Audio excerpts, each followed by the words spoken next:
পরিপ্রেক্ষিতে আজকের বিষয়বস্তু হচ্ছে নেকির কাজে সহযোগিতা করা। এই নেকির কাজে সহযোগিতার বিষয় নিয়েই আল্লাহ রাব্বুল আলামিন সূরা আল মাইদার ২ নম্বর আয়াতে বলেছেন, ওয়া তাআওয়ানু আলাল বিররি ওয়াত তাকওয়া ওয়া লা তাআওয়ানু আলাল ইসমি ওয়াল উদওয়ান। নেকি এবং তাকওয়ার কাজে তোমরা এক অপরকে সহযোগিতা করো, গুনাহের কাজে পাপের কাজে এক অপরকে সহযোগিতা করো না। তাহলে এই আয়াতের দ্বারাই যা বোঝা যায় যে নেকির কাজে আমাদেরকে সহযোগিতা করতে হবে এবং পাপ কাজে সহযোগিতা করতে হবে না। আর নেকির কাজে সহযোগিতার বিষয়টা যদি দেখা যায় তাহলে আমাদেরকে আমাদের পূর্বের ইতিহাসগুলো যখন আমরা দেখব শুনব তখন বুঝতে পারবো যে আজকে আমরা নেকির কাজে সহযোগিতা না করে আমরা নেকির কাজ থেকে কতটা পিছে সরে আছি এবং আমাদের ঈমানগুলো বিগত সাহাবায়ে কেরাম রাদিয়াল্লাহু আনহুম আজমাইন, তাবেঈন, তাবে তাবেঈন এদের ঈমান এবং আমাদের ঈমানে পার্থক্য কতটা। কারণ আজকে আমরা নেকির কাজে সহযোগিতা এই বিষয়টাকে আমরা অনেক মানুষ না জানার কারণে এর উপকার এবং গুনাহের কাজে সহযোগিতা করার এর অপকারটা আজকে আমরা না জানার কারণে হয়তো অনেক সময়ে অনেক মুসলিম ভ্রাতা আমরা নেকির কাজে এক অপরের সহযোগিতা করতে পারি না। অতএব নেকির কাজে সহযোগিতার বিষয়টা যদি দেখা যায় কিভাবে আমরাকে নেকির কাজে সহযোগিতা করতে হবে, এই বিষয়ে আন আবি মুসা আল-আশআরী রাদিয়াল্লাহু আনহু قال قال رسول الله صلى الله عليه وسلم المؤمن للمؤمن كالبنيان يسد بعضه بعضا। হাদিস বুখারী। আল্লাহর নবী সাল্লাল্লাহু আলাইহি ওয়াসাল্লাম বলেছেন যে একজন মুমিন আরেকজন মুমিনের জন্য সহযোগিতা করবে এক অপরকে একটা প্রাচীরের মতো, একটা দেওয়ালের মতো। একটা দেওয়াল কেমন? যেমন একটা দেওয়ালে বেশ কিছু ইট লাগানো রয়েছে, তো একটা ইট আর একটা ইটকে একটা দেওয়াল তৈরি করতে সহযোগিতা করে। একটা ইট আর একটা ইটকে একটা দেওয়াল তৈরি করতে সহযোগিতা করে। যদি একটা ইট আর একটা ইটের সাথে এইভাবে সহযোগিতার হাত না বাড়িয়ে দেয় তাহলে একটা পরিপূর্ণ মজবুত শক্ত দেওয়াল তৈরি হবে না। তো আল্লাহর নবী সাল্লাল্লাহু আলাইহি ওয়াসাল্লাম তিনি নিজের আঙুলের সাথে এইভাবে ভরে দিয়ে এইভাবে ভরে দিয়ে আল্লাহ রাসূল দেখালেন যে তোমরা একে অপরের সহযোগিতা করবে, একজন মুমিন আর একজন মুমিনের এইভাবে শক্ত করে তোমরা সহযোগিতা করবে, শক্ত করে এইভাবে তোমরা সহযোগিতা করবে, এইভাবে শক্ত হয়ে এক অপরের সাথে তোমরা লেগে থাকবে। হাতকে এইভাবে দেখেছেন বা এইভাবে দেখেছেন, দুই রকম দেখা হাদিসের মধ্যে এসছে। তো কথা হচ্ছে এই হাদিসের দ্বারা যেটা প্রমাণ হয় যে আমরা একজন মুমিন আর একজন মুমিনের জন্য বন্ধু শুভাকাঙ্ক্ষী, যেহেতু আল্লাহ রাব্বুল আলামিন অন্য এক আয়াতের মধ্যে বলেছেন যে একজন মুমিন আর একজন মুমিনের জন্য বন্ধু শুভাকাঙ্ক্ষী। বন্ধু শুভাকাঙ্ক্ষী কোন দিক দিয়ে? যে তারা এক অপরকে সৎ কাজের আদেশ করবে এবং অসৎ কাজে নিষেধ করবে এবং তারা তাদেরকে সলাতের জন্য কি করবে? সলাতের জন্য তাদেরকে আদেশ করবে। ব্রাদার আল ইসলাম, তো আমার যেটা বলার উদ্দেশ্য হলো যে একজন মুমিন আর একজন মুমিনের জন্য একটা ইট যেমন আর একটা ইটকে দেওয়াল তৈরি করতে সহযোগিতা করে, অনুরূপভাবে আমাদেরকেও এক অপরের সাথে সহযোগিতা করতে হবে।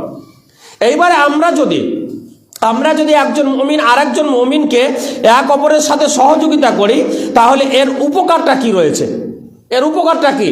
এর উপকার, একটা উপকার আমি দেখি, আল্লাহর নবী সাল্লাল্লাহু আলাইহি ওয়াসাল্লাম বলেছেন যে যখন কোনো একজন মানুষ আল্লাহর পথে কোনো কিছু সাদকা করবে, দান করবে আল্লাহর পথে, যেমন মেনে নিন এই মসজিদ রয়েছে, আপনাদের এটা জামে মসজিদ, তো এই যে মসজিদ রয়েছে, তো এই মসজিদে যদি কোনো আল্লাহর বান্দা ৫,০০০ টাকা দান করে, কথার কথা ৫,০০০ টাকা দান করে, এখন সেই টাকাটা সে নিজে এসে না দিয়ে কাউকে মাধ্যম করে দিল, কাউকে মাধ্যম করে, যেমন এই মসজিদের হয়তো কোনো একজন মোতাল্লি বা সেক্রেটারি যিনি রয়েছেন তার হাতে দিয়ে দিল যে আপনি এই 5,000 টাকাটা মসজিদের কাজে লাগিয়ে দিবেন। তো আল্লাহ নবী সাল্লাল্লাহু আলাইহি ওয়াসাল্লাম বলেছেন যে ওই যেই ব্যক্তি এই 5,000 টাকাটা দিল মসজিদে এবং যার মাধ্যম দিয়ে দিল, উভয় ব্যক্তি নেকিতে সমান। সুবহানাল্লাহ, উভয় ব্যক্তি নেকিতে সমান। যিনি দিলেন তিনিও যেমন নেকি পাবেন, যার হাত দিয়ে দিলেন তিনিও সমপরিমাণ নেকি পাবেন, যদি এই টাকাটা তিনি ইখলাসের সাথে, খুশুসিয়াতের সাথে মসজিদের কাজে লাগাইতো।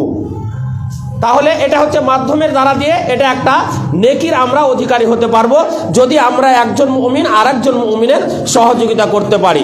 তারপরে এইবারে চলে আসি আমরা দাওয়াতের ক্ষেত্রে।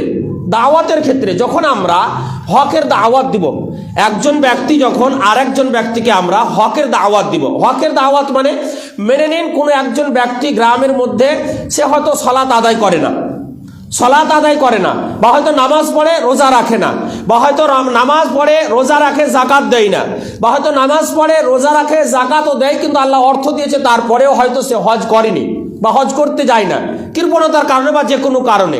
তো আপনি যদি ওই ব্যক্তিটাকে দাওয়াত দেন, নেকির কাজে সহযোগিতা করেন, দাওয়াত দেন, যখন আপনি তাকে দাওয়াত দিবেন, এখন আপনার দাওয়াতে ওই লোকটা দেখা গেল জীবনে কোনোদিন সালাত আদায় করেনি বা মাঝে মাঝে করতো মাঝে মাঝে করতো না, আপনার দাওয়াতে ওই লোকটা মসজিদের জন্য নামাজের জন্য মসজিদে আসলো, বা হয়তো ওই লোকটা হজ করতে যেত না, আপনার কথার কারণে আপনি তাকে বুঝালেন, হজের ফজিলতের ব্যাপারে বললেন, হজ করতে গেলে মানে হজ করতে গেলে কি নেকি রয়েছে, না করতে গেলে তার কি পরিণাম রয়েছে, আপনি যখন তাকে সেই বিষয়ে জ্ঞান দিলেন এবং দেওয়ার পরে সেই লোকটার মনটা যখন গলে গেল, আপনার কথাতে যখন সেই লোকটা হজ করতে গেল, তো হাদিসের মধ্যে এসেছে যে আপনার কথাতে ওই লোকটা যখন সালাত আদায় করবে, নামাজ পড়বে, তো ওই লোকটা নামাজ পড়ে যে নেকি অর্জন করবে, সেই লোকটা নামাজ পড়ে যে নেকি অর্জনটা করবে, আপনি তাকে নামাজ পড়ার জন্য বলেছেন এবং আপনার কথাই সে নামাজ পড়তে লেগেছে, এই লোকটা নামাজ পড়ে যে নেকি পাবে আপনি তাকে বলেছেন, তার কারণে আপনিও তার সমপরিমাণ নেকি পাবেন। সুবহানাল্লাহি ওয়া বিহামদিহি। তাহলে নেকির কাজে সহযোগিতা করার কত সুন্দর পরিণাম রয়েছে, কত সুন্দর আল্লাহ রাব্বুল আলামিন তার জন্য সুব্যবস্থা রেখেছেন। আমরা যদি একে অপরকে নেকির কাজে সহযোগিতা করি তাহলে আমরাও ইনশাআল্লাহ এই নেকির অধিকারী হতে পারবো। শুধু তাই নয়, এই বিষয়ে আরেকটা কথা শুনুন। যেমন মেনে নিন সাদকায়ে জারিয়া হিসাবে কোনো একটা জায়গাতে আপনি দান করলেন, সাদকায়ে জারিয়া।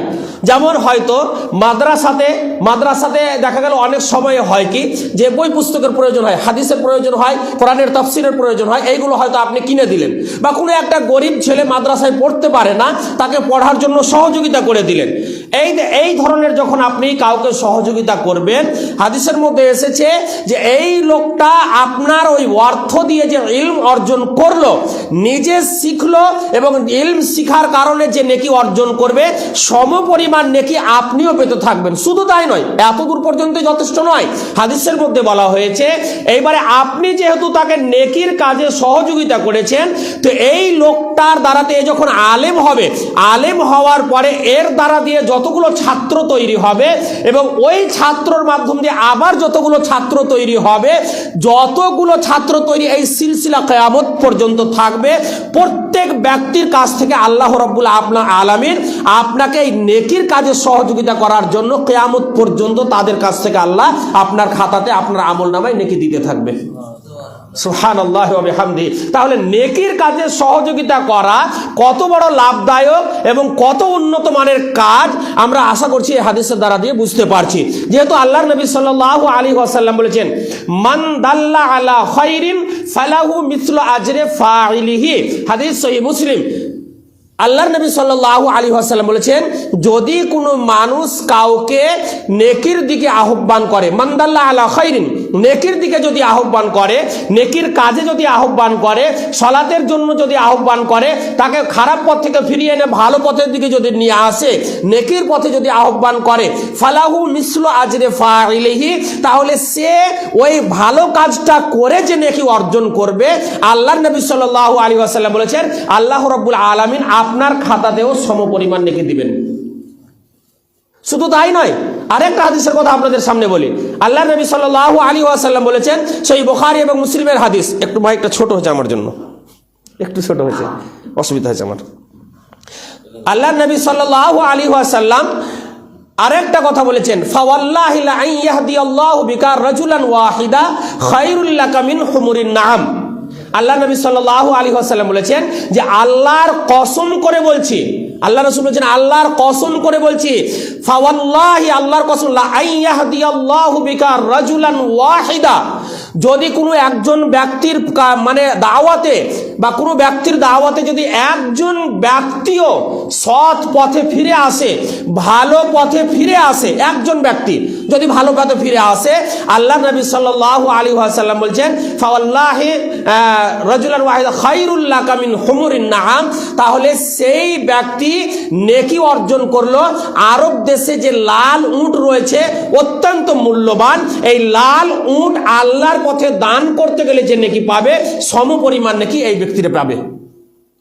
কথাটা বুঝতে পারলেন না মনে হয়? এবারে আমরা এখন যেহেতু আমরা উটের বিষয়টা আমরা বুঝি না, উটের বিষয়টা যেহেতু আমরা বুঝি না, যার কারণে আমরা হয়তো এটা বুঝতে পারবো না। আপনাকে এবারে বুঝাই। এখন মেনে নিন আমাদের এই এলাকাতে বা আমাদের কাছে বা ভারতবর্ষের মধ্যে যদি দেখেন, সবচাইতে উন্নত মানের কার হচ্ছে BMW কার। জানেন কি জানেন না? সবচাইতে উন্নত মানের কার এটা একবারে যারা বড় বড় সেলিব্রিটি তারাই ব্যবহার করে, এই ধরনের সবারই ব্যবহার করা সম্ভব নয়, কোটি কোটি টাকা দাম। তো বলা হচ্ছে এই আপনার মাধ্যম দিয়ে কোনো একজন ব্যক্তি যদি ভালো পথে ফিরে আসে, তাহলে বলা হয়েছে যে একটা BMW কার এর মূল্য 2 কোটি 4 কোটি যাই আছে, এটা আল্লাহর পথে খরচ করে যে নেকিটা অর্জন করবে ওই ব্যক্তি, আপনার মাধ্যম দিয়ে যেহেতু একজন ব্যক্তি ভালো পথে ফিরে এসেছে, আল্লাহ রাব্বুল আলামিন সম পরিমাণ নেকি আপনার আমলনামায় দিবেন। সুবহানাল্লাহি ওয়া বিহামদিহি। তাহলে মানুষকে নেকির কাজে আদেশ করাতে কত বড় পুণ্য রয়েছে, কত উপকার রয়েছে। আজকে আপনাদের গ্রামে, আমাদের গ্রামে অনেক মানুষ রয়েছে, এই এলাকাগুলোতে আশা করছি অনেক মানুষ, সব গ্রামের অবস্থা একই। আমরা যে যাই বলি না কেন, প্রত্যেক গ্রামের অবস্থা আজকে এই দেখুন, এই যে নতুন বছরকে উপলক্ষ করে মানুষ কত রকমের রং তামাশা, বোঝাই যায় না। বাইরে যখন চলে যায় মনে হয় না যে এরা আমাদের মুসলিম ভাই, লজ্জা লাগে এদেরকে মুসলিম পরিচয় দিতে। আজকে যখন মানে আমাদের এগুলো কারা, আমাদের গ্রামের, আমাদেরই বন্ধু, আমাদেরই ভাই, আমাদেরই কারো সন্তান, আমাদেরই কেউ, এরা আমাদের এই আত্মীয়, আজকে এমন ভাবে তারা রং তামাশা করে, মনে হয় না যে এরা দুনিয়া থেকে চলে যাবে কোনোদিন। এরা এটা চিন্তা করে না যে দুনিয়া থেকে হয়তো কোনোদিন এদেরকে চলে যেতে হবে, এটা ভাবে না তারা। নেকির কাজে সহযোগিতা করতে শিখুন এবং গুনাহের কাজে, পাপের কাজে সহযোগিতা করবেন না। আজকে যেমন অনেক সময় অনেক জায়গাতে গ্রামে পাপের কাজে সহযোগিতা না করার বিষয়টা যেমন একটা বলি, দেখো গ্রামের মধ্যে বলা হয়েছে যে কোনো একটা জায়গাতে কোনো কিছু একটা খেলা আর কিছু ইত্যাদি ধরনের কাজ হবে, যেগুলো শরীয়ত পরিপন্থী কাজ। খেলা শরীয়ত পরিপন্থী কাজ নয়, শরীর চর্চার জন্য বৈধ খেলা, শরীয়ত সম্মত, আপনি খেলতে পারেন। কিন্তু দেখা গেল যেই খেলায় হার জিত হয়, টাকা হার জিত হয়, জুয়া হয়, এই ধরনের খেলাকে আপনি যখন সহযোগিতা করবেন, তো এই সহযোগিতা করার কারণে তারা যে পাপটা কমাবে, আপনি সহযোগিতা করেছেন, সম পরিমাণ পাপ আপনারও আমলনামায় চাপবে। অতএব সাবধান হতে হবে, নেকির কাজে আমাদেরকে যথারীতি সহযোগিতা করতে হবে এবং গুনাহের কাজ থেকে আমাদেরকে কি করতে হবে, ফিরে আসতে হবে। নেকির কাজে সহযোগিতার ব্যাপারে আর একটা হাদিস কথা বলি। আপনাদের এই মসজিদে আশা করছি মুয়াজ্জিন আছেন, মনে হয় মুয়াজ্জিন আছেন। যদিও মুয়াজ্জিন না থাকেন, কোন আল্লাহর বান্দা নিশ্চয় আছেন যারা আজান দেন, যিনি বা এমনও আল্লাহর বান্দা আছেন যিনি হয়তো 5 ওয়াক্তে আজান দেন, আবার এমনও আল্লাহর বান্দা আছেন যে হয়তো মাঝে মাঝে আজান দেন। তো মাঝে মাঝে যে ব্যক্তি আজান দেন তার বিষয়ে বলা হয়েছে যে যদি কোনো ব্যক্তি মানে মসজিদে আজান দেয় এবং আজান দিল, তো আজান দিল কোনো একজন ব্যক্তি, আর ওই আজানের মাধ্যমে যতগুলো মানুষ সালাত আদায়ে আসবে, নামাজ পড়তে আসবে, এইগুলো যতগুলো মানুষ নামাজ পড়ে যে নেকিটা অর্জন করবে, যেই ব্যক্তির ডাকে আজানে এই মানুষগুলো এসে নামাজ পড়েছে, সম পরিমাণ নেকি এই ব্যক্তিও পাবে। সুবহানাল্লাহি ওয়া বিহামদিহি। তাহলে আজান দেওয়াটা কত বড় মূল্যবান নেকির, কত নেকির কাজ, কত মূল্যবান নেকির কাজ। শুধু তাই নয়, এমনও হাদিসের মধ্যে এসেছে যে কোনো একজন ব্যক্তি যদি 12 বছর অনাবরত আজান দেয়, 12 বছর ধরে অনাবরত আজান দেয়, তাহলে বলা হয়েছে, হাদিসের মধ্যে এসেছে যে আল্লাহ রাব্বুল আলামিন তার জন্য জান্নাতকে অবধারিত করে দেবেন। এবং ওই ব্যক্তির গর্দানকে কিয়ামতের দিন কোটি কোটি মানুষ থাকবেন সেই দিন, এবং সেই দিন আল্লাহ রাব্বুল আলামিন এই মুয়াজ্জিনের গর্দানকে উঁচু করবেন এবং তাদের সেই মুয়াজ্জিনের যিনি আযান দেন তার মর্যাদাকে আল্লাহ রাব্বুল আলামিন বাড়িয়ে দিবেন কিয়ামতের দিনে। ওই গর্দান উঁচু দেখে সবাই চিনতে পারবে যে এই লোকটা মানুষকে নামাজের দিকে দাওয়াত দিত, কল্যাণের দিকে দাওয়াত দিত, এই লোকটার মুয়াজ্জিন ছিল, চিনতে পারবে সবাই। কেন এটা হবে? এর কারণটা হলো এই, আল্লাহ রাব্বুল আলামিন বলেছেন সূরা ফুসসিলাতের মধ্যে যে ওয়ামান আহসানু কাওলাম মিম্মান দাআ ইলাল্লাহি ওয়া আমিলা সালিহান ওয়া ক্বালা ইন্নানি মিনাল মুসলিমিন। আল্লাহ রাব্বুল আলামিন বলেছেন যে তার চাইতে উত্তম ব্যক্তি বা উত্তম ডাক আর কার হতে পারে, যেই ব্যক্তি মানুষকে ভালো পথের দিকে আহ্বান করে। তো নামাজের জন্য যখন একজন ব্যক্তি আযান দেন তো উনি কি বলেন? হাইয়া আলাস সালাহ, তোমরা নামাজের দিকে এসো। হাইয়া আলাল ফালাহ, তোমরা উন্নতির দিকে এসো, তোমরা উপকারের দিকে এসো, তোমরা জান্নাতের দিকে এসো। তাহলে এর চাইতে আর ভালো কিছু হতে পারে না ব্রাদারান ইসলাম। শুধু তাই নয়, আরো বলা হয়েছে যে একজন ব্যক্তি যিনি ডাক দেন, মুয়াজ্জিন যিনি নামাজের জন্য ডাক দেন, ইনি কেন এতগুলো নেকি পাবেন? এর কারণ হলো এর কারণ হলো এক তো তিনি নিজে সালাত আদায় করেন, নামাজ পড়েন, দ্বিতীয়ত আবার মানুষকে তিনি নামাজের জন্য আহ্বান করছেন, মানুষকে তিনি নামাজের জন্য আহ্বান করছেন। ওই জন্য দেখবেন আজকে এই আযানটাকে অনেক মানুষ এত ছোট ইবাদত মনে করে যে যার কারণে গ্রামের মধ্যে যারা সম্ভ্রান্ত ব্যক্তি থাকে তারাকে আযান দিতে লজ্জা লাগে। কথাটা মনে হয় বুঝতে পারলেন না ভালো করে? দেখবেন অনেক কিছু কাজ আছে শরীয়তে, বিধিবিধান, সম্ভ্রান্ত যে এলাকা, যেমন মসজিদ ঝাড়ু দেওয়া, এটা একটা পরিষ্কার পরিচ্ছন্ন মসজিদটা হচ্ছে আল্লাহ রাব্বুল আলামিনের কাছে সারা পৃথিবীর বুকে যতগুলো জায়গা রয়েছে সবচাইতে পছন্দনীয় জায়গা হচ্ছে কি? মসজিদ। অতএব এই মসজিদের বিষয়টা নিয়ে বলি একটা ছোট্ট করে নেকির কাজে সহযোগিতা। এটাও যেমন একদিন কোনো মসজিদের নববীর কোনো একটা দেওয়ালে কোনো একজন ব্যক্তি কাঁচ বা পোঁটা ফেলে দিয়েছে। তো যখন ফেলে দিয়েছে আল্লাহ রাসূল সাল্লাল্লাহু আলাইহি ওয়াসাল্লাম এসে দেখলেন যে মসজিদে কাঁচ বা পোঁটা ফেলে দিয়েছে। আল্লাহ রাসূল সাল্লাল্লাহু আলাইহি ওয়াসাল্লাম একটা লাঠি নিয়ে, রাসূল নবীর কথা বলছি, যিনি আমাদের আইডিয়াল, যিনি আমাদের আদর্শ, যিনি যাকে মেনে আমাদেরকে চলতে হবে, যিনি আমাদের জন্য সুপারিশ করবেন, তিনি দোজাহানের নবী ওই কাঁচ বা পোঁটাটা কাউকে আর হুকুম না করে, আদেশ না করে, নিজে একটা লাঠি নিয়ে, মাটির যেহেতু মসজিদ ছিল, নিজে একটা লাঠি নিয়ে ওই কাঁচ বা পোঁটাটাকে এইভাবে খুঁচিড়ে দিয়ে তিনি ওই জায়গাটাকে ঠিক করে দিলেন। সুবহানাল্লাহ। আজকে আমরা যারা আমাদের গ্রামের মধ্যে যারা সম্ভ্রান্ত লোক থাকে তাদেরকে মসজিদ ঝাড়ু দিতে লজ্জা লাগে। অনেক নেকির কাজ, অত্যন্ত নেকির কাজ। আল্লাহর ঘর আপনি পরিষ্কার করছেন, এটা যেমন তেমন ব্যাপার নয় ব্রাদার ইসলাম। তাহলে নেকির কাজে সহযোগিতা করতে হবে। কেমন ভাবে সহযোগিতা করতে হবে? এইবারে এক এক করে আমি সাহাবায়ে কেরামদের ইতিহাসগুলো আপনাদের সামনে তুলে ধরবো, তাহলে বুঝতে পারবেন যে নেকির কাজে কিভাবে আমাদেরকে সহযোগিতা করতে হবে। যখন আমিরুল মুমিনিন উমর ইবনুল খাত্তাব রাদিয়াল্লাহু তাআলা আনহু দ্বিতীয় খলিফা হলেন, দ্বিতীয় খলিফা হওয়ার পরে উনার সময়ে সম্ভবত 636 খ্রিস্টাব্দে উনার সময়ে রোমানদের সাথে একটা লড়াই হয়েছিল, যেই যুদ্ধের নাম বলা হয়েছে ইয়ারমুকের যুদ্ধ। এই যুদ্ধের নাম কি? ইয়ারমুকের যুদ্ধ। কাদের সাথে হয়েছিল? রোমানদের সাথে। এবং উমর ফারুক রাদিয়াল্লাহু তাআলা আনহু তিনার খেলাফতে বাইতুল মুকাদ্দাস বিজয় করেছিলেন।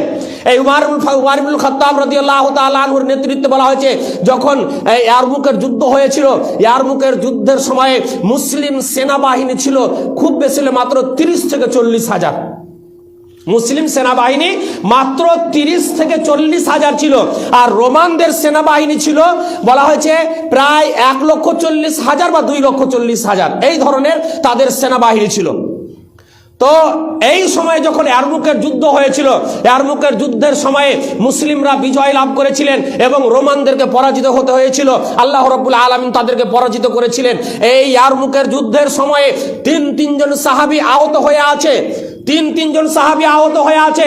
একজন সাহাবী হঠাৎ করে পানি করে চিৎকার করছে, পিপাসায় কাতর হয়ে আছে, মর্মান্তিক অবস্থা, প্রাণ যাবো এমতো অবস্থাতে সাহাবী পানি করে চিৎকার করছেন। যখন পানি করে চিৎকার করছেন, একজন সুস্থ ব্যক্তি তাকে পানি পান করার জন্য তার কাছে যেমনই তাকে পানি পান করাতে যাবেন, পাশে থেকে আরেকজন ব্যক্তি আহত হয়ে আছে, যুদ্ধে আহত হওয়া ব্যক্তি, উনি আবার পানি করে ডাক দিয়েছেন। যখন এবারে দ্বিতীয় ব্যক্তি পানি করে ডাক দিয়েছেন, তখন এই প্রথম ব্যক্তি এক অপরকে তারা কিভাবে সহযোগিতা করছে। এই প্রথম ব্যক্তি তিনি এক তো আহত অবস্থায়, মর্মান্তিক অবস্থায়, তিনি পানিটা না পান করে বলছে আমার চাইতে হতে পারে আমার ওই ভাই বেশি পিপাসিত রয়েছে, অতএব পানিটা তার কাছে নিয়ে যাও, তার প্রয়োজন বেশি। যখন তার কাছে পানিটা পান করার জন্য পানির পাত্রটা নিয়ে যাওয়া হলো, এবারে যখন তাকে পানিটা পান করাতে যাবেন, সাথে সাথে পাশে থেকে আরেকজন পানি পানি করে চিৎকার করছেন, আরেকজন সাহাবী, তিনিও আহত অবস্থায়, মর্মান্তিক অবস্থায়। এইবারে দ্বিতীয় জন ব্যক্তি তিনি আর পানিটা পান না করে বলছে হতে পারে আমার চাইতে ওই তৃতীয় ব্যক্তি, ওই ভাই বেশি পিপাসিত রয়েছে, উনার হয়তো পানির প্রয়োজন বেশি আছে, অতএব আমার চাইতে উনার কাছে নিয়ে যান, উনাকে পানিটা পান করান।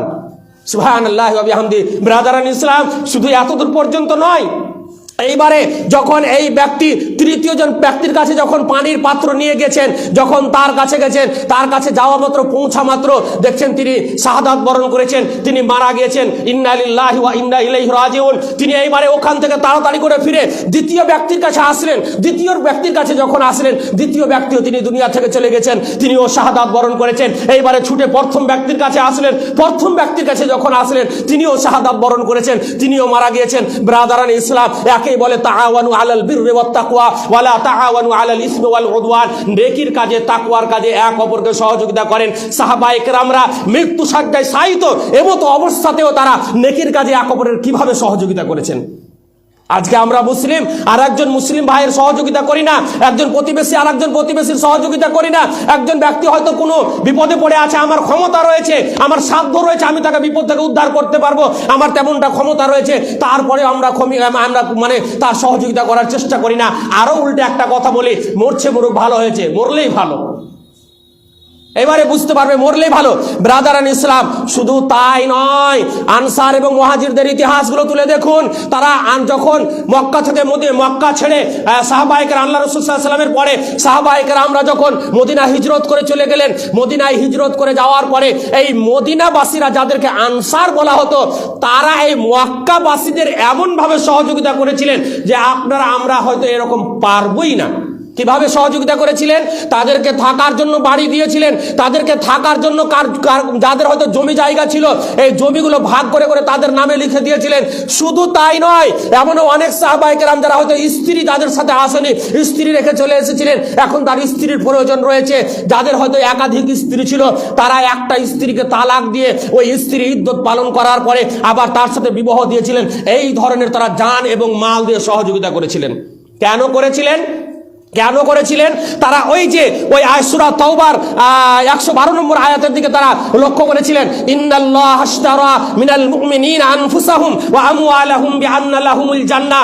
নিশ্চয় আল্লাহ রাব্বুল আলামিন তোমাদের মাল এবং জানকে ক্রয় করে নিয়েছেন জান্নাতের বিনিময়ে। অতএব জান্নাত যদি আমরা পেতে চাই, তাহলে আমাদের মাল দিয়ে, আমাদের জান দিয়ে এক অপরের আমাদেরকে সহযোগিতা করতে হবে। এরই নাম হচ্ছে ইসলাম। আর একেই বলেছেন আল্লাহ রাব্বুল আলামিন, তাআওয়ানু আলাল বিররি ওয়াত তাকওয়া। ব্রাদারান ইসলাম, নেকির কাজে, পুণ্যের কাজে এক অপরকে, তাকওয়ার কাজে এক অপরকে সহযোগিতা করতে হবে। এরই নাম সহযোগিতা। শুধু তাই নয়, ইতিহাসগুলো আপনাদের সামনে আরো তুলে ধরছি, তাহলে আপনারা বুঝতে পারবেন যে তারা কেমন ভাবে নেকির কাজে সহযোগিতা করেছিলেন। এইবারে আমি চলে আসি আল্লাহর রাসূল সাল্লাল্লাহু আলাইহি ওয়াসাল্লামের হিজরত সময়কালের ঘটনাটা। আমরা শুনেছি আল্লাহ রাসূল মক্কা থেকে মদিনা হিজরত করতে গিয়েছেন, কিন্তু হিজরত যে করতে গিয়েছেন এটা তো এমনিতে যায়নি, বড় কষ্টে, বড় দুঃখে আল্লাহ রাসূল সাল্লাল্লাহু আলাইহি ওয়াসাল্লাম গেছেন। যখন আল্লাহ রাসূল সাল্লাল্লাহু আলাইহি ওয়াসাল্লামের মক্কায় থাকাটা অত্যন্ত কঠিনকর হয়ে গেছিল, কষ্টকর হয়ে গেছিল, যখন আবু জেহেল এবং আবু জেহেলের সাথে যত মক্কার কুরাইশরা যারা মুশরিকরা ছিল, তারা যখন আল্লাহ রাসূল সাল্লাল্লাহু আলাইহি ওয়াসাল্লামকে প্রাণে মেরে দেওয়ার পরিকল্পনা করলো যে আজকে রাত্রে আমরা মুহাম্মদ সাল্লাল্লাহু আলাইহি ওয়াসাল্লামকে দুনিয়া থেকে বিদায় করে দিব, না থাকবে বাঁশ, না বাজবে বাঁশুরি। অতএব এই পরিকল্পনা করেছিল যে যদি আমরা মুহাম্মদকে দুনিয়া থেকে বিদায় করে দিতে পারি, তাহলে কালিমা লা ইলাহা ইল্লাল্লাহর দাওয়াত আর কেউ দিতে পারবে না, আর কেউ দিবে না, ইসলাম মুছে যাবে। এই পরিকল্পনা তারা রাতে করেছিল। সাথে সাথে আল্লাহ রাব্বুল আলামিন মুহাম্মদ সাল্লাল্লাহু আলাইহি ওয়াসাল্লামকে জিবরাইল আলাইহিস সালামের মারফতে ওহী করে জানিয়ে দিলেন, হে মুহাম্মদ সাল্লাল্লাহু আলাইহি ওয়াসাল্লাম, কাফিরেরা, মক্কার মুশরিকরা আপনাকে মারার জন্য ষড়যন্ত্র করেছে। অতএব আপনি আজকে রাতে রাতে বেরিয়ে যান, এই ঘর থেকে বেরিয়ে গিয়ে আপনি মদিনা হিজরত করুন, মদিনা হিজরত করুন। এইবারে যখন মদিনা যাবেন, তার আগেই কিন্তু আল্লাহ রাসূল সাল্লাল্লাহু আলাইহি ওয়াসাল্লাম আলীকে ডাক দিলেন, আলী রাদিয়াল্লাহু তাআলা আনহুকে। আলী রাদিয়াল্লাহু তাআলা আনহুকে যখন ডাক দিলেন, এইদিকে আলী রাদিয়াল্লাহু তাআলা আনহু আল্লাহ রাসূল সাল্লাল্লাহু আলাইহি ওয়াসাল্লামের বাড়িতে আসলেন। আসার পরে আলী রাদিয়াল্লাহু তাআলা আনহুকে আল্লাহর রাসূল বলছেন, আলী একটা কথা শুনে রেখো, এই যে মানুষ যে আমাকে দায়িত্ব দিয়ে রেখেছিল, এটা ইয়াতীমের মাল, এটা আমানতের মাল, এটা বাইতুল মাল, এই যে মালগুলো রয়েছে, এই মালগুলো আমার, যাদের যা মাল রয়েছে তাদের কাছে পৌঁছে দেওয়া, এটা আমানত। অতএব আলী, আজকে এই আমানতের দায়িত্ব আমি তোমাকে দিয়ে যাচ্ছি। আমি এখান মক্কা থেকে যেহেতু মদিনা হিজরত করব, আমাকে মদিনা চলে যেতে হবে, নইলে মক্কার মুশরিকরা আমাকে মেরে ফেলবে, আমাকে প্রাণে মারার পরিকল্পনা করেছে। অতএব আজকে রাত্রে তুমি আমার এই বিছানাতে ঘুমাবে। কি বলছেন আলীকে আল্লাহ রাসূল সাল্লাল্লাহু আলাইহি ওয়াসাল্লাম, যে আজকে রাত্রে তুমি আমার এই বাড়িতে থাকবে, আমার ঘরে থাকবে এবং আমার বিছানাতে ঘুমাবে এবং আমার চাদর দিয়ে, আমার চাদর ঢাকা দিয়ে তুমি ঢেকে শুয়ে থাকবে। কোন সময়ে এটা কথা বলছেন? সহযোগিতাটা শুধু দেখাতে চাইছে আপনারাকে। কোন সময়ে? সেই সময়ে যেই সময়ে মক্কার মুশরিকরা, বেশ কিছু মুশরিকরা একেবারে ধারালো অস্ত্র, তরবারি নিয়ে তারা আল্লাহ রাসূল সাল্লাল্লাহু আলাইহি ওয়াসাল্লামের বাড়ির চতুর্দিককে ঘিরে নিয়েছে। সকাল হলেই মুহাম্মদ সাল্লাল্লাহু আলাইহি ওয়াসাল্লামকে প্রাণে শেষ করব, এই পরিকল্পনা। আর সেই মুহূর্তে আলী রাদিয়াল্লাহু তাআলা আনহুকে আল্লাহ রাসূল ডেকে আলীকে বলছে, তুমি আজকে রাত্রে হয় আমার এই রুমেই থাকবে, আমার বিছানায় শুবে এবং আমার চাদর দিয়ে ঢাকা দিবে। আলী রাদিয়াল্লাহু তাআলা আনহুকে আর বলে দিলেন আল্লাহ রাসূল সাল্লাল্লাহু আলাইহি ওয়াসাল্লাম, যে এই যে এই মালগুলো রয়েছে, এটা আমানতের মাল, এটা ইয়াতীমের মাল, এটা বাইতুল মাল, এটা উমুকের মাল, এই মালগুলো তুমি যথারীতি যার যার মাল রয়েছে সেইগুলো তাদের কাছে পৌঁছে দিবে। তারপরে মদিনাতে তোমার সাথে আমার দেখা হবে। কে বললেন এটা? আল্লাহ রাসূল সাল্লাল্লাহু আলাইহি ওয়াসাল্লাম। আলী রাদিয়াল্লাহু তাআলা আনহু আল্লাহ রাসূল সাল্লাল্লাহু আলাইহি ওয়াসাল্লামের বিছানায় ঘুমিয়ে গেলেন। এইদিকে এটা আমি কথা পরে বলছি, কোন অবস্থায় ঘুমালেন এটা দেখুন। মক্কার মুশরিকরা আল্লাহ রাসূলকে পেলে মেরে ফেলবে বা আল্লাহ রাসূলের বাড়িতে যে কোনো সময় ধাওয়া করতে পারে তাকে প্রাণে মারার জন্য। সেই মুহূর্তে আল্লাহর রাসূল আলীকে দাওয়াত দিচ্ছে, মানে আলীকে বলছে তুমি আমার বিছানায় ঘুমাবে, আমার চাদরে ঢেকে শুবে। আলীর প্রাণের ভয়ই হলো না, আলীর জানের ভয় হলো না, কারণ আমার জীবন চলে যাবে, চলে যাক, এতে আমার কোনো রকমের কোনো দুঃখ কষ্ট নেই, আমি তো মরলেই শহীদ। কিন্তু নবী মুহাম্মদুর রাসূলুল্লাহ সাল্লাল্লাহু আলাইহি ওয়াসাল্লামের পায়ে যেন একটা কাঁটাও না বিধে। এই ছিল সাহাবাদের ঈমান। তারা কিভাবে আল্লাহ রাসূলকে সহযোগিতা করেছিলেন। এইবারে আল্লাহ রাসূল সাল্লাল্লাহু আলাইহি ওয়াসাল্লাম যখন বাড়ি থেকে বের হবেন, মক্কার মুশরিকরা চতুর্দিক থেকে ঘিরে আছে বাড়িকে। আল্লাহ রাসূল সাল্লাল্লাহু আলাইহি ওয়াসাল্লাম হাতে কিছুটা ধুলা নিলেন, ধুলা বা বালি হাতে নিলেন, নেওয়ার পরে এইভাবে ফুঁক দিয়ে উড়িয়ে দিলেন। যখন এই ধুলা বা বালিকে ফুঁক দিয়ে উড়িয়ে দিলেন, আল্লাহ রাব্বুল আলামিন ওই ধুলা এবং বালিগুলোকে বাড়ির চতুর্দিকে যে মক্কার মুশরিকরা আল্লাহ রাসূলকে মারার জন্য ঘিরে ছিল, সমস্ত মুশরিকদের চোখে ওই ধুলা এবং বালিগুলো আল্লাহ রাব্বুল আলামিন পৌঁছে দিলেন। তারা চোখ কচলাতেই থাকলো, আল্লাহ রাসূল সাল্লাল্লাহু আলাইহি ওয়াসাল্লাম সেখান থেকে বেরিয়ে গেলেন। বেরিয়ে যাওয়ার পরে, ঘটনা আরো লম্বা আছে, আমি সংক্ষিপ্ত করছি। বেরিয়ে যাওয়ার পরে চলে গেলেন আল্লাহ রাসূল সাল্লাল্লাহু আলাইহি ওয়াসাল্লাম কার বাড়ি? আবু বকর রাদিয়াল্লাহু তাআলা আনহুর বাড়ি। এইবারে যখন আবু বকর রাদিয়াল্লাহু তাআলা আনহুর বাড়ি গেলেন, যাওয়ার পরে দরজায় গিয়ে আস্তে করে আল্লাহ রাসূল সাল্লাল্লাহু আলাইহি ওয়াসাল্লাম নক করছেন, দরজা আস্তে করে। কারণ জোরে যদি আল্লাহ রাসূল সাল্লাল্লাহু আলাইহি ওয়াসাল্লাম বলে, মুশরিকরা শুনে যাবে যে এটা মুহাম্মদ সাল্লাল্লাহু আলাইহি ওয়াসাল্লাম রয়েছে, তাহলে তাকে প্রাণে মেরে দিবে এসে। তো আল্লাহ রাসূল আস্তে করে একবার শুধু এইভাবে ঠক করে আল্লাহ রাসূল আওয়াজ দিয়েছেন আবু বকর। যেমনই আল্লাহ রাসূল সাল্লাল্লাহু আলাইহি ওয়াসাল্লাম এই কথা বলেছেন, আস্তে করে আবু বকর রাদিয়াল্লাহু তাআলা সাথে সাথে দরজা খুলে দিয়েছেন। গভীর রাত, সাথে সাথে দরজা খুলে দিয়েছেন। এইবারে আবু বকরকে সাথে নিয়ে আল্লাহ রাসূল সাল্লাল্লাহু আলাইহি ওয়াসাল্লাম মদিনা রওনা হতে লাগলেন। এই মদিনা রওনার পথে আল্লাহ রাসূল সাল্লাল্লাহু আলাইহি ওয়াসাল্লাম রাস্তায় যেতে যেতে আবু বকরকে জিজ্ঞাসা করছে, আবু বকর, আমি তো আস্তে করে ডাক দিয়েছি আর আস্তে করে দরজাটা নক করেছি, তারপরেও তুমি কি করে বুঝতে পেরে গেলে, কেমন করে তুমি আমার আওয়াজ বুঝতে পেরে গেলে এবং তুমি দরজাটা এক ডাকে খুলে দিলে? তখন আবু বকর রাদিয়াল্লাহু তাআলা আনহু তিনি বলছেন, ইয়া রাসূলুল্লাহ সাল্লাল্লাহু আলাইহি ওয়াসাল্লাম, যেই দিন আপনি আজ থেকে 40 থেকে 45 দিন আগে আপনি আমাকে মক্কা থেকে মদিনা হিজরতের কথার ব্যাপারে বলেছিলেন, সেই দিন থেকে আমি আবু বকর আমি আর ঘুমাতে পারিনি। আমি সব সময় দরজায় ট্যাক লাগিয়ে এইভাবে দাঁড়িয়ে থেকেছি যে কখন আমার দোজাহানের নবী আসবে আর আমাকে বলবে, আবু বকর আজকে তোমাকে হিজরত করতে আমার সাথে বেরিয়ে যেতে হবে। আর আল্লাহর রাসূল আপনি যদি জোরে যদি ডাক দিতেন তাহলে হয়তো মুশরিকরা শুনতে পেয়ে যেত, আপনাকে হয়তো তারা নিহত করে দিত, আপনাকে তারা হয়তো হত্যা করে দিত। যার কারণে আমি আবু বকর আজকে 40 থেকে 45 দিন থেকে আমি এইভাবে দরজায়, আমার বাড়ির দরজায় আমি টেক লাগিয়ে শুয়ে আছি, মানে বসে দাঁড়িয়ে আছি, আমি একটুও ঘুমাইনি। আল্লাহ রাসূল সুবহানাল্লাহি ওয়া বিহামদিহি কেমন ভাবে তারা আল্লাহ রাসূল সাল্লাল্লাহু আলাইহি ওয়াসাল্লামকে সহযোগিতা করেছেন। কেমন ভাবে নেকির কাজে সহযোগিতা। ব্রাদারান ইসলাম, নেকির কাজে সহযোগিতার বিষয়টা যদি দেখেন, আরো আপনাকে বলি, এখানে আলী রাদিয়াল্লাহু তাআলার ঘটনাটা আমি ওইদিকে গেলাম না, শুধু সহযোগিতাটা আমি বললাম যে কেমন ভাবে তারা সহযোগিতা করেছেন নেকির কাজে। এইবারে আরেকটা আপনাকে বলি, যখন আল্লাহ রাসূল সাল্লাল্লাহু আলাইহি ওয়াসাল্লাম মক্কা থেকে মদিনা থেকে যখন মক্কা হাজ্জাতুল বিদায় হজের জন্য রওনা দিলেন, আল্লাহ রাসূল সাল্লাল্লাহু আলাইহি ওয়াসাল্লামের জীবনের শেষ হজ যেটা হাজ্জাতুল বিদা, এই বিদায় হজের জন্য যখন মদিনা থেকে মক্কা আসার পথে মধ্যখানে রাওয়াহা নামক একটা জায়গা রয়েছে, এই রাওয়াহা নামক জায়গাতে আল্লাহ রাসূল সাল্লাল্লাহু আলাইহি ওয়াসাল্লাম কিছু মানুষকে দেখতে পেলেন। কিছু মানুষকে যখন দেখতে পেলেন, তো আল্লাহ রাসূল সাল্লাল্লাহু আলাইহি ওয়াসাল্লাম তারা আল্লাহ রাসূলকে জিজ্ঞাসা করছেন যে আপনি কে? তখন আল্লাহ রাসূল বলছেন, তিনি নাম না বলেন, আল্লাহ রাসূল বলেন আনা রাসূলুল্লাহ, আমি হচ্ছে আল্লাহর রাসূল। তখন এইবারে আল্লাহ রাসূল তাদেরকে জিজ্ঞাসা করছেন তোমরা কারা? তখন তারা বলছে আমরা হচ্ছি মুসলিম, আমরা হচ্ছি মুসলিম। তখন আল্লাহ রাসূল সাল্লাল্লাহু আলাইহি ওয়াসাল্লাম তাদেরকে বেশ কিছু দাওয়াত দিলেন। তার সাথে সাথে এবারে তারাও হজের জন্য উদ্বুদ্ধ হলো, তারাও হজ করতে যাবেন আল্লাহ রাসূলের সাথে। তো একজন মহিলা ওই মজলিসের মধ্যে তার নিজের সন্তানকে এইভাবে উপরে তুলে নিয়ে আল্লাহ রাসূলকে বলছেন, আল্লাহ রাসূল আমি তো হজে যাব, আমি মনে করছি আমার এই সন্তানকেও হজে নিয়ে যাব, তো এই ছেলেটার বা আমার বাচ্চাটার এই শিশুটার হজ হবে কি? আল্লাহ রাসূল সাল্লাল্লাহু আলাইহি ওয়াসাল্লাম বললেন, হ্যাঁ তারও হজ হবে, ওয়ালাকা আজরুন, কিন্তু নেকিটা তুমি পাবে। কারণ তার উপরে এখনো যেহেতু হজ ফরজ হয়নি, এটা তার নফল হজ। অতএব সন্তানকে নেকির কাজে আপনি সহযোগিতা করুন। তাকে সে নামাজ, যখন তার বয়স 7 বছর হয়ে গেছে তাকে নামাজের জন্য দাওয়াত দিন, এবং যখন 10 বছর হবে নামাজের জন্য আদব দেওয়ার জন্য তাকে মারতে বলা হয়েছে।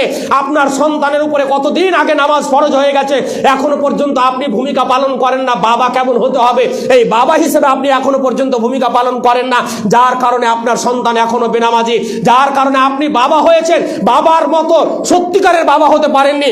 রাবিয়া বিনতে মুআব্বিদ রাদিয়াল্লাহু তাআলা আনহার বিষয়ে একটা হাদিস এসেছে যে যখন রমজানের রোজা ফরজ হয়নি, তখন আল্লাহর রাসূল সাল্লাল্লাহু আলাইহি ওয়াসাল্লাম আমাদের উপরে আশুরার রোজাকে ফরজ করে দিয়েছিলেন।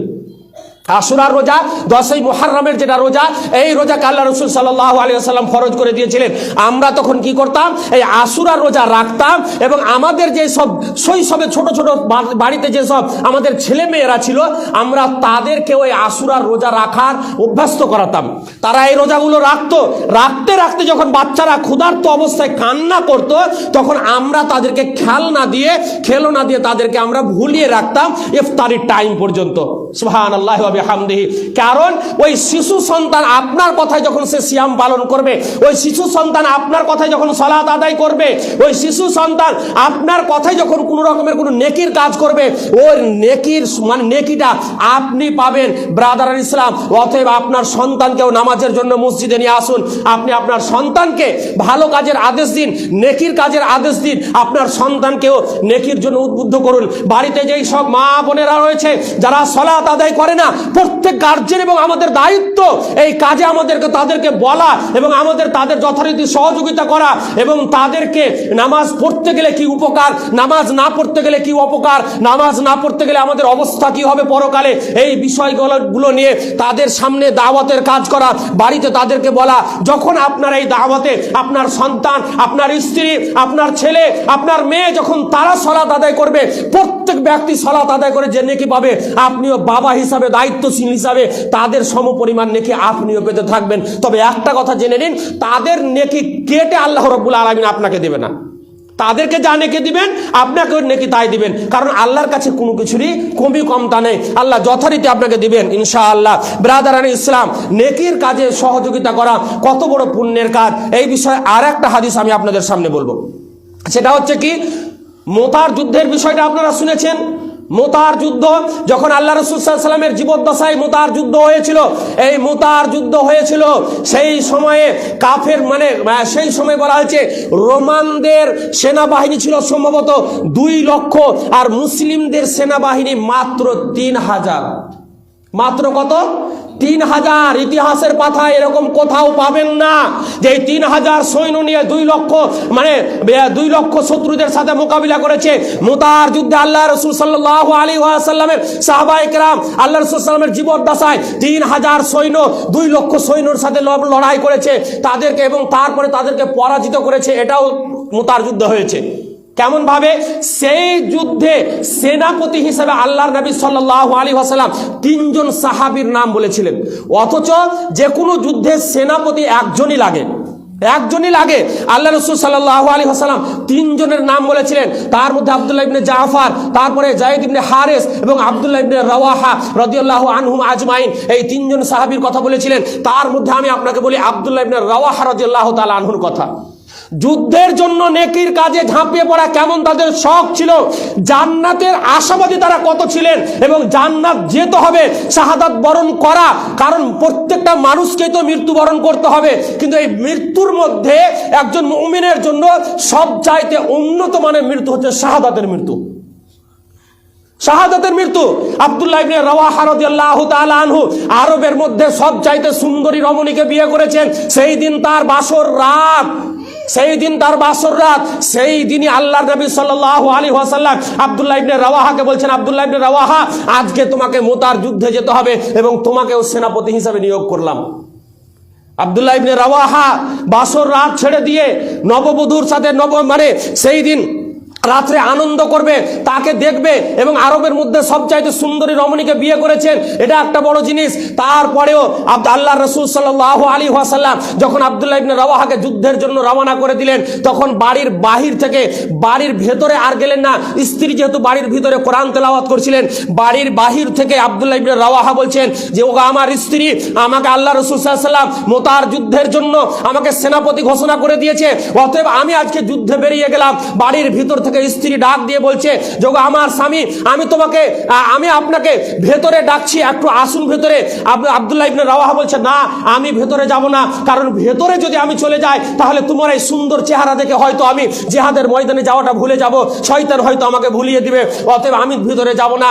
তখন আব্দুল্লাহ ইবনে রাওয়াহার স্ত্রী বলছেন, আপনি ভেতরে আসুন, আমি আপনাকে কিছুই বলবো না, শুধু আপনি আমাকে একবার এক চোখে দেখে যান, নয় তাহলে কিয়ামতের দিনে আমি যেন আপনাকে চিনতে পারি। অতএব আব্দুল্লাহ ইবনে রাওয়াহা করুণ কণ্ঠে বলছেন, ওগো আমার স্ত্রী, জেনে রেখে দাও যে আল্লাহ রাব্বুল আলামিন আজকে যুদ্ধের জন্য আমাকে বাছাই করে নিয়েছেন, যে আল্লাহ রাব্বুল আলামিন আমাকে আমার ভাগ্যে তোমাকে দিয়েছে, সেই আল্লাহ রাব্বুল আলামিন কিয়ামতের দিনে ইনশাআল্লাহ তোমার সাথে আমার দেখা করে দিবেন। অতএব আব্দুল্লাহ ইবনে রাওয়াহা নতুন বিয়ে করার পরেও শাহাদাতের মরণের তাদের কত শখ ছিল, জান্নাতের কত লালায়িত ছিল তারা, যে নতুন বিয়ে করার পরেও বাসর রাতে না গিয়ে আল্লাহ রাসূল সাল্লাল্লাহু আলাইহি ওয়াসাল্লামের কথার আদেশে মুতার যুদ্ধে বেরিয়ে গেলেন এবং শাহাদাত বরণ করেছিলেন। সুবহানাল্লাহি ওয়া বিহামদি। ব্রাদারান ইসলাম, সময় যেহেতু শেষ, তাই আমি আর দুই একটা কথা আপনাদের সামনে বলবো ইনশাআল্লাহ, তারপরে আমি আমার বক্তব্য ছেড়ে দেব। এখানে আর একটা নেকির বিষয়টা নিয়ে বলি, নেকির বিষয়টা নিয়ে আর একটা বলি। আমরা আজকে নেকির কাজ যেমন দেখা গেল হয়তো একটা মসজিদ, এই মসজিদে অনেক কিছু কাজ বাকি আছে, হতে পারে অনেক মসজিদে, আরে মসজিদ তো আপনারাই তৈরি করেছেন, জালসা করে আর কিছু করে মানুষের কাছে গিয়ে যেমন করে হোক, যারা তৈরি করেছেন এটা বড় একটা উন্নত মানে পুণ্যের কাজ করেছেন, বড় একটা নেকির কাজ। যারা সহযোগিতা করেছেন এই মসজিদে তাদেরও নেকি কিয়ামত পর্যন্ত বহাল থাকবে, কারণ এটা সাদকায়ে জারিয়া। এবং যারা এই মসজিদকে সহযোগিতা করার জন্য মানুষের দ্বারে দ্বারে গেছেন, টাকা তুলে এনেছেন, তারাও সাদকায়ে জারিয়া হিসেবে মরার পরেও তাদের এই আমল নামায় এই নেকি লিখতেই থাকবে আল্লাহ রাব্বুল আলামিন। কারণ যতগুলো মানুষ এই মসজিদে সালাত আদায় করবে, প্রত্যেক ব্যক্তির সলাতের একটা করে মানে সলাতের পড়ে যে নেকি পাবে। আপনি এই যেহেতু মসজিদ তৈরি করার জন্য সহযোগিতা করেছেন, শ্রম দিয়েছেন, আর কিছু করেছেন, যার কারণে আপনিও সমপরিমাণ নেকি পাবেন। কেমন ভাবে? শুধু এই আয়াতটা বলে দিই, তারপরে ইনশাআল্লাহ আমি আমার বক্তব্য শেষ করে দেব। সেটা হচ্ছে সূরা আল বাকারার 245 নম্বর আয়াত। আল্লাহ রাব্বুল আলামিন বলছেন, মান যাল্লাযী ইকরিদুল্লাহা কারদান হাসানান ফায়ুদাইফাহু লাহু আদআফান কাসীরা। আল্লাহ রাব্বুল আলামিন বলেছেন যে কে এমন রয়েছে যে আমাকে, বা আল্লাহ রাব্বুল আলামিন বলেছেন যে আমাকে উত্তম ঋণ দিবে, আল্লাহ রাব্বুল আলামিন তাকে দ্বিগুণ দিবেন, বহুগুণ দিবেন আল্লাহ রাব্বুল আলামিন। যখন এই আয়াত হযরত আব্দুল্লাহ ইবনে আবু দাহদা, যখন এই আয়াত একজন সাহাবী আবু দাহদা রাদিয়াল্লাহু তাআলা আনহু শুনলেন, শোনার পরে এইবারে আল্লাহ রাসূল সাল্লাল্লাহু আলাইহি ওয়াসাল্লামের কাছে গিয়ে বলছে, আল্লাহ রাসূল আপনার হাতটা একটু দেন তো। আল্লাহ রাসূল বলছে আপনার হাতটা একটু বাড়ান তো। আল্লাহ রাসূল সাল্লাল্লাহু আলাইহি সাল্লাম যেমনই হাতটা বাড়িয়েছেন, তেমনি আল্লাহ রাসূল সাল্লাল্লাহু আলাইহি সাল্লামের ডান হাতে আবু দাহদা তার ডান হাতটা এইভাবে রেখে দিয়ে বলছে, আল্লাহ রাসূল আল্লাহ রাব্বুল আলামিন আমাদের কাছে ঋণ চেয়েছেন, আল্লাহ আমাদের কাছে ঋণ চেয়েছেন। হাদিসের মধ্যে এমন এসেছে যে তোমরা আল্লাহকে উত্তম ঋণ দাও, যে কোনো ব্যক্তি আল্লাহকে উত্তম ঋণ দিবে, অথচ আল্লাহ রাব্বুল আলামিন তোমাদের কাছে ঋণ চেয়েছেন উত্তম ঋণ, অথচ আল্লাহ গরিবও নন, অত্যাচারীও নন। অতএব যখন এই হাদিসটা শুনেছেন আবু দাহদা রাদিয়াল্লাহু তাআলা আনহু আল্লাহ রাসূলের হাতে হাত রেখে বলছেন, আল্লাহ রাসূল আল্লাহ রাব্বুল আলামিন আমাদের কাছে ঋণ চেয়েছেন, অতএব আল্লাহ রাসূল আপনি সাক্ষী থাকুন, এই যে মদিনার একটু কিছুটা দূরে গিয়ে আমার একটা বাগান রয়েছে, যেই বাগানে 600টা খেজুর গাছ লাগানো রয়েছে, এই 600টা খেজুর লাগানো গাছ, এই বাগান আমি সমস্ত বাগানটা আল্লাহ রাব্বুল আলামিনকে ঋণ দিয়ে দিলাম। সুবহানাল্লাহি ওয়া বিহামদিহি। নেকির কাজে কত সহযোগিতা তারা করেছেন, আমি আল্লাহকে ঋণ দিয়ে দিলাম। আল্লাহর নবী সাল্লাল্লাহু আলাইহি ওয়াসাল্লাম অত্যন্ত খুশি হয়েছিলেন। তারপরে আবু দাহদা রাদিয়াল্লাহু তাআলা আনহু তিনি তার বাগানে গিয়ে তার স্ত্রীকে বলছেন, ওগো উম্মে দাহদা তুমি বাগান থেকে বেরিয়ে এসো, বাড়ি থেকে বেরিয়ে এসো, কারণ আজকে থেকে এই বাগানটা আমি আমার মহান প্রভু আল্লাহ রাব্বুল আলামিনকে ঋণ দিয়ে দিয়েছি, কারণ ফায়ুদাইফাহু লাহু আযআফান কাসীরা, যা আমি যেহেতু আল্লাহকে এই জন্যই ঋণ দিয়েছি যে আল্লাহ এর প্রতিদান হিসাবে আমাকে দ্বিগুণ দিবেন, বহু গুণ দিবেন। ব্রাদারান ইসলাম, অতএব নেকির কাজে সহযোগিতা আমাদেরকে করতে হবে, এক অপরকে সহযোগিতা করতে হবে। যেমনভাবে সাহাবায়ে কেরামরা নিজের জান দিয়ে, নিজের প্রাণ দিয়ে আর নিজের শ্রম দিয়ে তারা সহযোগিতা করেছিলেন, অনুরূপভাবে আমাদেরকেও এক অপরকে সহযোগিতা করতে হবে। এই যে দাওয়াতের কাজ, অনেক মুসল্লি যারা রয়েছেন বসেনি আজকে, অনেক মুসল্লি তারাও হয়তো আজকে বসেনি, সব মুসল্লি বসেনি, কিছু মুসল্লি বিনা প্রয়োজনে দেখেন সে বাড়ি থেকে চলে গেছে, মসজিদ থেকে চলে গেছে, বাইরে হয়তো দেখেন তার এখানে ওখানে সময় কাটাচ্ছে, সে ভাবছে যে আমি তো নামাজ পড়ছি, এখানে আবার বসার আমার কি প্রয়োজন, আমি তো নামাজ পড়ছি। ভাবে না এরকম অনেক মানুষ যে আমি তো নামাজ পড়ছি, তাহলে আমার আর এগুলো শোনার কি প্রয়োজন রয়েছে? আচ্ছা, যারা এখানে বসে আছেন তারা কি সালাত আদায় করেন না? সবাই সালাত আদায় করেন। অতএব যারা এখানে বসে আছেন তাদের বিষয়ে একটা কথা ছোট্ট করে হাদিস সহিহ বুখারী এবং মুসলিমের শেষ অংশটা বলছি। বলা হয়েছে যারা এই জিকির আজকারের কাজে, যারা এই জিকিরের কাজে এবং যারা এই মাহফিলে কোরআন হাদিসের আলোচনা হয় যেখানে, সেই আলোচনার জায়গাতে যারা বসে, যেখানে আল্লাহর বরাত্ব বর্ণনা হয় সেই আলোচনার জায়গাতে যারা বসে, যেখানে আল্লাহর তাসবিহ তাহলিল হয় সেই আলোচনার জায়গাতে যারা বসে, ফেরেশতাদেরকে আল্লাহ রাব্বুল আলামিন সাক্ষী রেখে বলবে, ও এ ফেরেশতারা তোমরা সাক্ষী থাকো, আমি এই সমস্ত মানুষগুলোকে ক্ষমা করে দিলাম। সুবহানাল্লাহি ওয়া বিহামদিহি।